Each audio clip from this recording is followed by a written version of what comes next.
schooling, but just look at your life right now, the ground you're standing on. We're here to move to new grounds. Like wherever you are in your life, financially, spiritually, academically, in your career, just know that God is taking me to a new ground. And new ground means greater heights, greater blessings, greater responsibilities, greater grace to carry out those responsibilities. So as we start a seminar from the beginning of this, I want you to keep an open mind. Get out your pen, your diaries or your books, whatever. Make sure you take notes, like notes that are going to help you, that these new grounds God is taking you to, you're going to be effective, you're going to function. So in our first seminar, we're going to learn how to write right, how to do the right type of writing, right? Like most of us that have different backgrounds and we're here to study, or we're doing one thing or the other. If you've done it for a while, you know that the kind of writing that we may have, most of us that are from African background, might be different from what is required. And we have someone in our midst that is a pro, let me use that word, when it comes to writing. So she's going to be taking this session. She's one of our own. She is a person, Dr. Emem Udoh Alade. She is an educator, she's a researcher, she's a writer, and she's an editor. And she's good at what she does. When I say she's good at what she does, I'm saying it from experience. We've worked together in the past, and she's proven to be a professional at what she does. So when she's standing here saying one or two things, I please beg you to listen and to learn something that would help you in your academics or whatever thing you're doing. You may not need it now. You'll be like, well, I'm not schooling, I'm not doing anything. But as a parent, you may need it for your children tomorrow or even now. As someone that is working, you might need it at your place of work. So to transform the way you write or do other things when it comes to academic writing, we're going to be listening to Dr. Emem. She's a data-driven and innovative digital solution provider. She has a background in engineering, and she's, that's my bad. Sorry, she's an educator with over 9 years of experience. I'm really sorry, in higher education. So she's a researcher, and she's skilled in agric and bioscience. If I'm right? Yeah, so she is good in data visualization and analysis, in R, in Minitab and SPSS. So she's very good in all those things. She's an academic mentor. She's committed to inspiring confidence and providing tools for achieving success and professional successes and all that. She's a writing coach. She's very good. She's got skills in providing professional editorial services and personal statements and applying for scholarships and writing essays, proposals, and others. So from where she's going to be teaching us one or two things, trust me, you're going to learn a lot that will help you to move to your new grounds and to be. So I want us to, I don't know how we're going to do it, not scream, but make a huge noise for our Dr. Emem as she comes to the stage. Thank you, Doctor.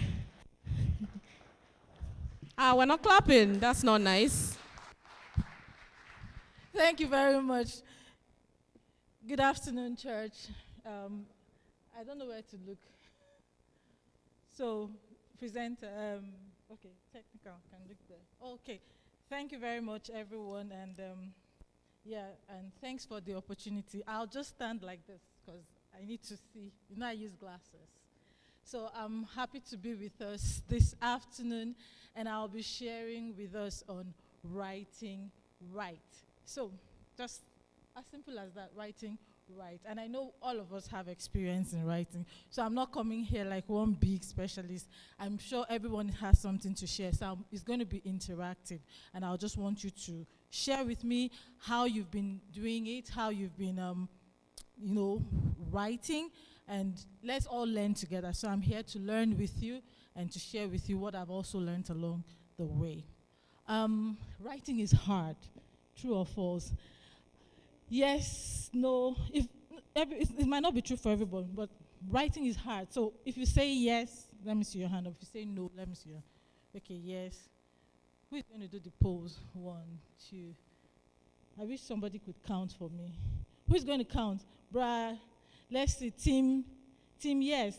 Please. My slides, please. Team, how many for yes? 7. Okay, writing is hard. Team, no, it's not hard.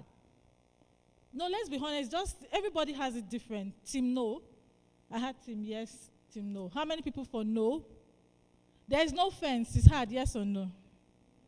No, okay. Mommy says no. Okay, thank you very much. It's different for everyone. For me, writing is hard. Writing is one of the hardest things I do. And I used to think my PhD thesis was hard because of my lab work. But when I started writing, I was like, this is the hardest thing. It takes everything. I don't know. Writing takes my soul, spirit, mind. So I have to put everything. So I don't know about you, but for me, writing is hard. But God will make it easy for us.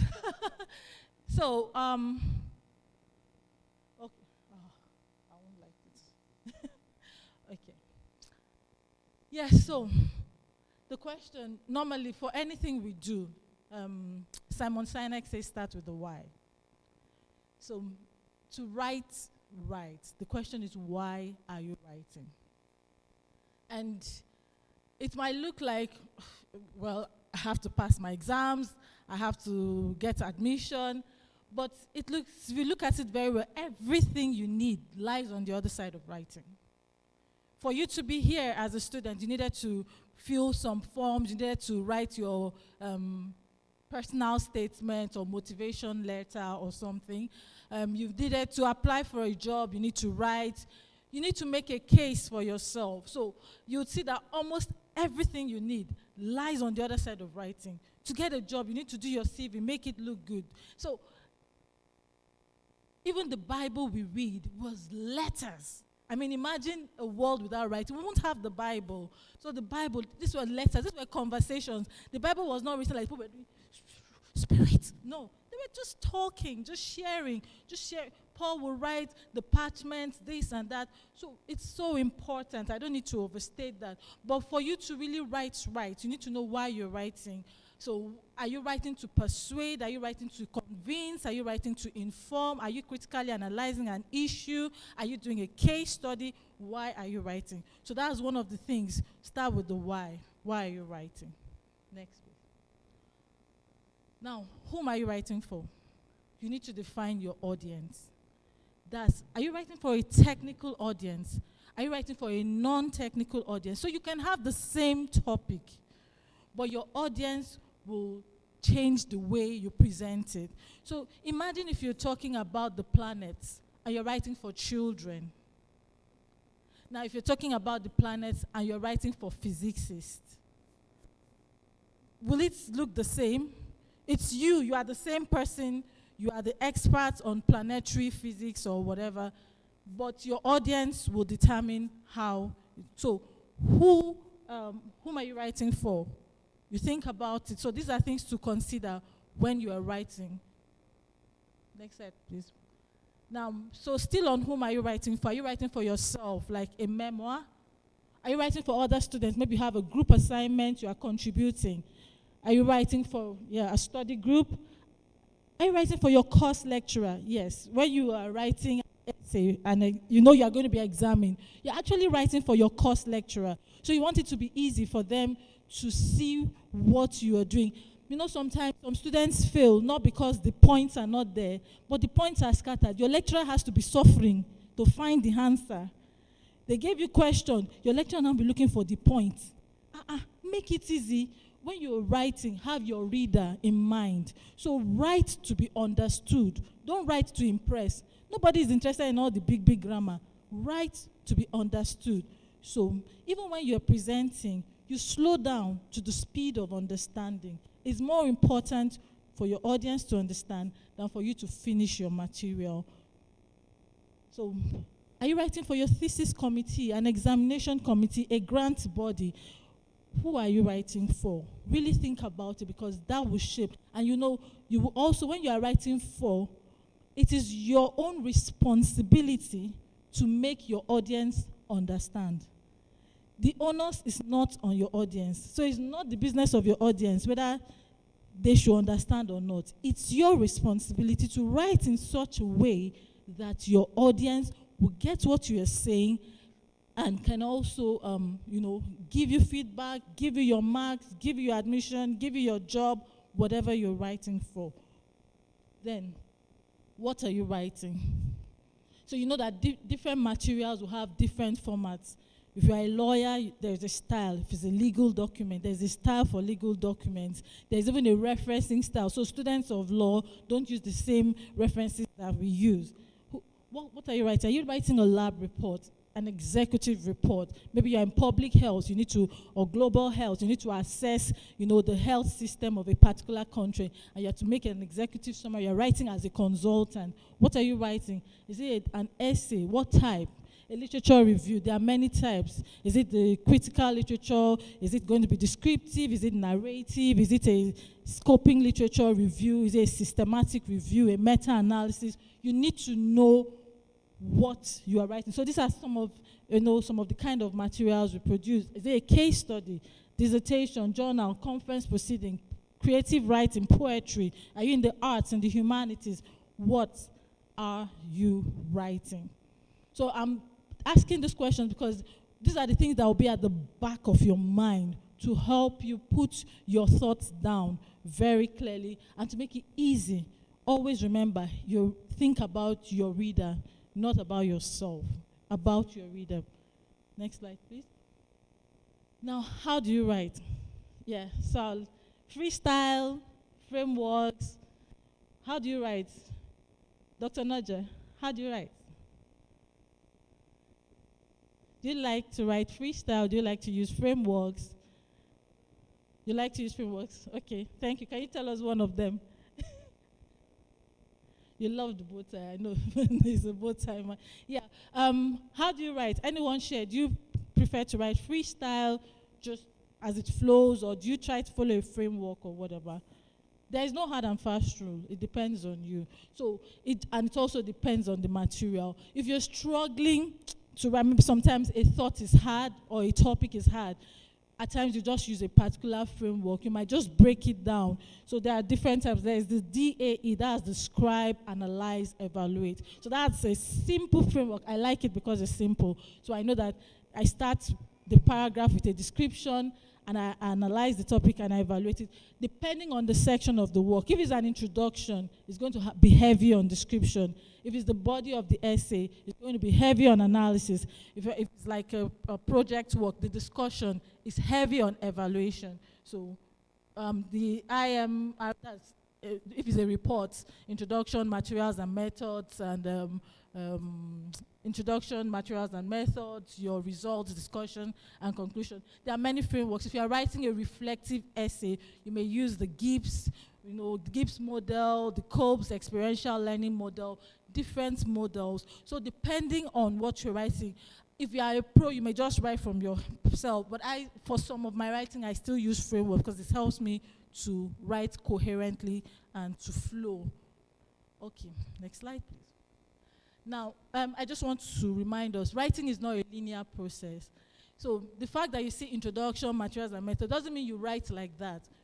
Most times you write the section that is easy for you at the time, that you have most information for, and then you move. So you don't necessarily have to write in the order that you see it, but when you are finished, you compile them. And even when you are doing your research work, it's not you don't necessarily have to write in the order of discovery. The order of reporting does not have to follow the order of discovery. You can make a story, you can make a flow, a thought flow, even in spite of my time. Okay. Yeah, and I also want you to know that your first draft is not usually your best draft. So don't take a lot of time trying to edit while writing. Just get the first draft out. The first draft is what gives you, that general shaping, the structure. You just want to get your thoughts out, and then you can improve your drafts afterwards. So don't sweat your first draft. Just get it out. It's not usually the best, but have that first, and then you can revise. Now, some simple hacks for us to write. Stephen King said, if you don't have time to read, you don't have the time or the tools to write. It's as simple as that. You've got to read So you can write. When you see a beautiful piece, whether it is poetry, whether it is media, whatever, for you to see 4 lines or 2 paragraphs or so, a lot of reading, a lot of work has gone into it. And as a student, for you to write a 3,000-word essay, 1,000 word, a 6,000-word dissertation, 100,000-word PhD, you've got to read, so you can write. If you don't read, you don't have the tools. So that's the simplest hack. Read to write. The best writers are very avid readers, and they read wide, not just within their field, but wide. Next slide, please. Now, this is along this. I'm going to run through this very fast because in the next slide I would explain more.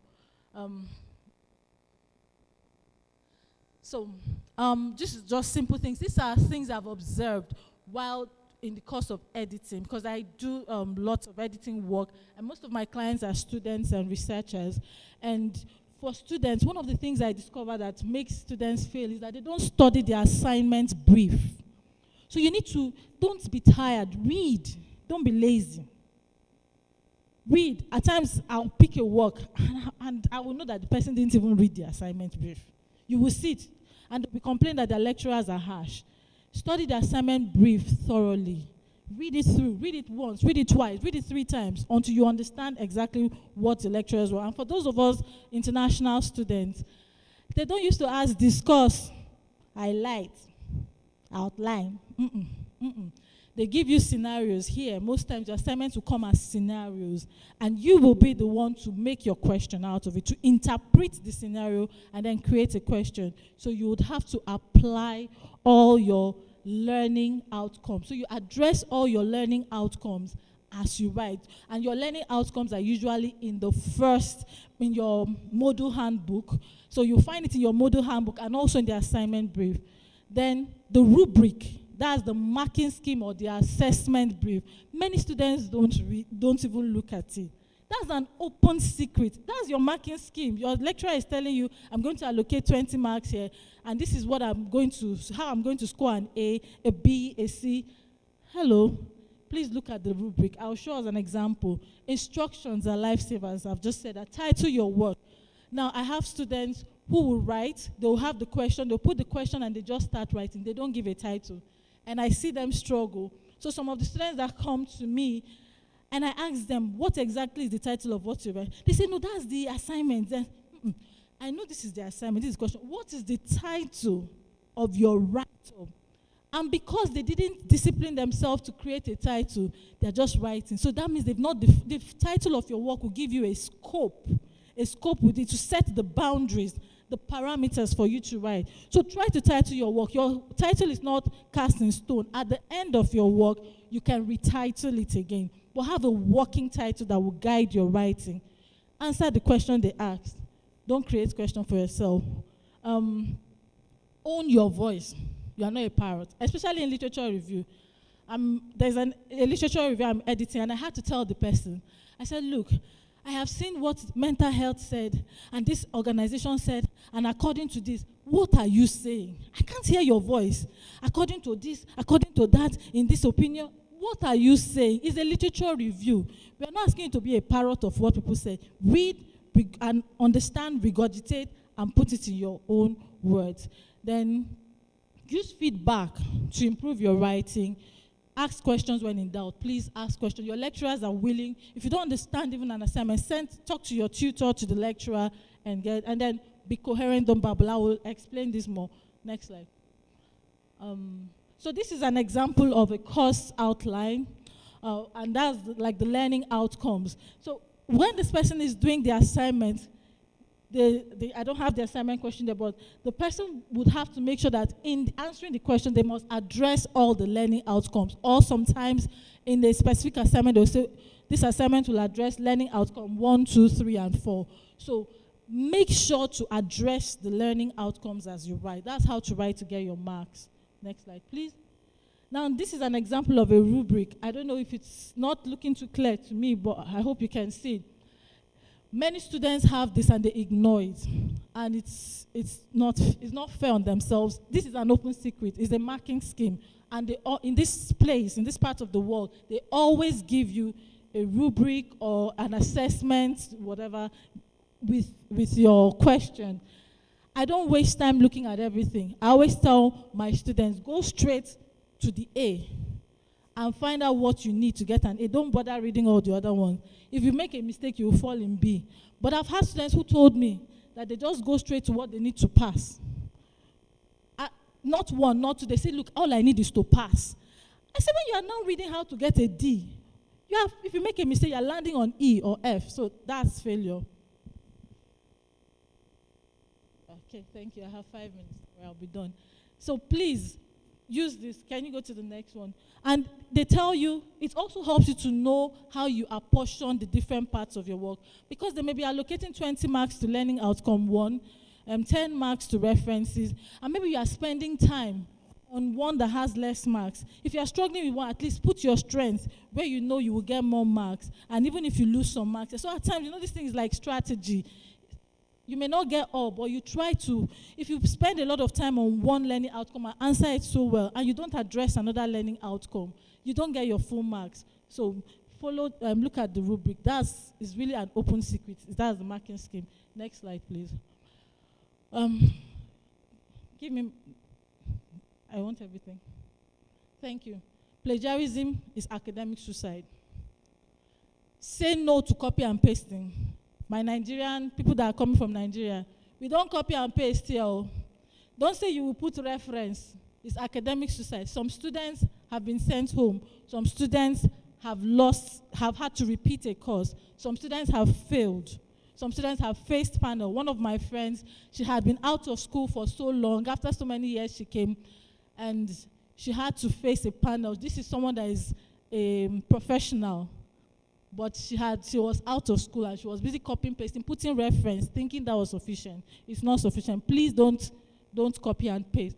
Paraphrase, like I said, don't parrot. You read, you understand, you put it in your own words, and you still reference it. And then reference correctly. Next slide, please. So now, this is a real feedback. I only took out the name of the person and then the course. This is a real feedback. I just lifted it.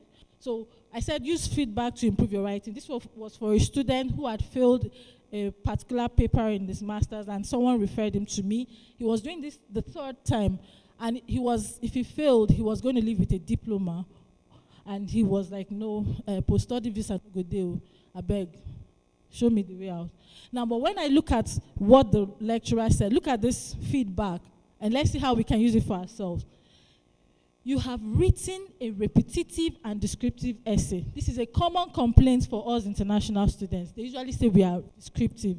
We need to be critical. So it means that you need to understand the why and the how. You need to look at a topic objectively, present all the sides, and then take a position and make a case for it. But most times we only describe. We are busy explaining. So this is a common weakness in most of our writing that affects international students here. It says you've written a repetitive and descriptive essay on the topic using the keywords and themes from the brief. But nothing here is demonstrating an understanding or appreciation of the topic. And that was very clear when I picked the draft. I asked the person, how did you arrive at this your draft? He said, I was having professional exam. I just put it together. I just needed to pass. I just needed 40, but he had a fail. He says, you do not make any identified proposal or apply any of the suggested theories or management tools. You need to use the theories in your field when you are writing to defend the theories, the concepts in your field while writing. So these are some of the common weaknesses. It says, there is a limited analysis and no real critique. These are some of the things we need to avoid. To write right, you need to critically analyze your text. I am very sure that you have not put much effort into this work. It will show. If you rush it, your lecturer will know. They are not spirits, they will see it. And I doubt that you have used much original writing. So copy and pasting, the lecturer knows that there was no original thought. It is an assembled list of pasted theme words held together by poor sentence construction. This lecturer was not merciful. There was nothing positive. I'm not convinced you understand the topic or have engaged really with the material. You need to read the assignment brief over, engage with the material. It will show. My only suggestion is that to pass at master's level, you need to seek help. So please don't be quiet. We are here together. We are brethren. Please reach out if you are struggling. Even if I can't help you, I'll signpost you to somebody that can help. Talk to anyone. If we don't know it, we will look for who knows it. We will look within our network, who is in this field, who can help. And please don't come at the die minute. Come on time so that we can help. And then there was something on referencing. Please, the next one. So this is another example. This was another feedback. The lecturer had seen a bit of improvement. This is another person entirely, another course. And this was the lecturer feedback to the person. It says, I think you've made significant progress in your understanding and have read some good material. But it is very important to synthesize and evaluate. Don't parrot. You need to read, understand, digest, and put in your words. At the moment, your literature review is either rather mangled paragraphs where you try to edit what you have read. I mean, I was like, I think I'll put up a book on savage feedbacks from lecturers. I've seen a lot of them. Anyway, it says, it is important to develop your own arguments. It's not according to this, according to that. In the words of this person stated that. Make your own argument, read, understand, take a position and defend it. You know, this, according to this. However, this, that. Never, you talk, and then please don't use however when there's no contrast, because that's a common thing I see. It's also vital that you showcase your work properly. After you've written, please follow the formatting rules for your department. Format your work appropriately. You might have the best content, but if you don't follow the font size, the font style, the spacing, and so on, you might lose marks because of that. And then it says proofread or get someone to read. So if you're struggling with language, get someone to proofread your work. And then this one is very good. I do it very well. Read your material aloud. Sometimes you will write. There are some works I'm editing. Honestly, I will read a paragraph like 3 times. I will pick the phone and call the person. Hello, what exactly were you trying to say here? Because I can't even understand what you wanted to say. Oh, so sorry. I can't even understand what you wanted to say so that I can, even help you interpret it. So please read your material aloud. You will find out that some of the things you are saying, you yourself cannot, it's too heavy, your sentence is rounded, and so on. Well, I think this feedback is, have we learned from this feedback? Yeah. So, next slide. I thank you very much for, I hope with these little points of mine, I've been able to give us some hacks to write right. If you've got any questions, there will be time for questions. And you can connect with me for more writing tips. My Instagram page, I share a lot on how to write. Thank you, and God bless you.